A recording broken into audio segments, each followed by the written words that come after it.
Each week, we bring you athletes who have overcome adversity in their lives to succeed in school and in sports. Jack Washer joins us now with the story of the Lee football player whose impairment off the field is not affecting him on the field at all. Yeah, that's right. There's something about the phrase Friday Night Lights that gets everyone excited. A lot of it has to do with the atmosphere the crowd brings to each and every game. But one Lee High School football player doesn't get that same experience as most players do, but never prevents him from doing his job.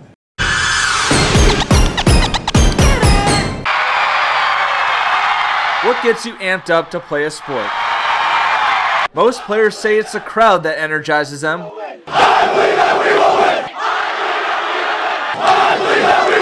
But for Lee defensive lineman Jon Hagan, it's more about the violence. I like to hit people. Hagan's responsible for clogging up the middle, which isn't easy given his size. He's only 5'9" and 185 pounds. Physically, he's not the biggest kid, he's not the strongest kid, but he works super hard, and maybe that's been all of his life. Physical size isn't the only disadvantage Hagan has endured in his life. At the age of 2, Hagan had a reaction to routine vaccinations, causing him to lose his hearing, throwing his entire family off guard. I guess I'd say denial for a short time, but then it was, just it is what it is, and we'll get through it. And, he's a sharp kid, and anything he puts his mind to, he can accomplish. And that's what Hagan has done.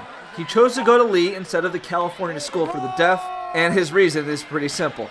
Okay, I like a challenge. He has risen to the challenge with the help of an interpreter for communication barriers. It's just an extra step Hagan goes through to help him be a silent leader among teammates. As a leader, he doesn't need to be talking and yelling. He does it with his effort, with his intensity, and being able to know what everyone's supposed to be doing and where everyone's supposed to be. But being a deaf football player sometimes creates difficulties on the field and in life.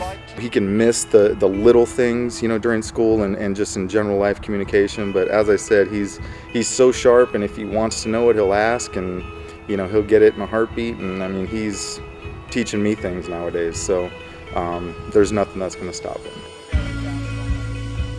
So for Jon, it's not about the crowd noise that gets him going, but rather the will and the desire to go as hard as he can on each and every play. I just wanted to prove to people that deaf people can do anything.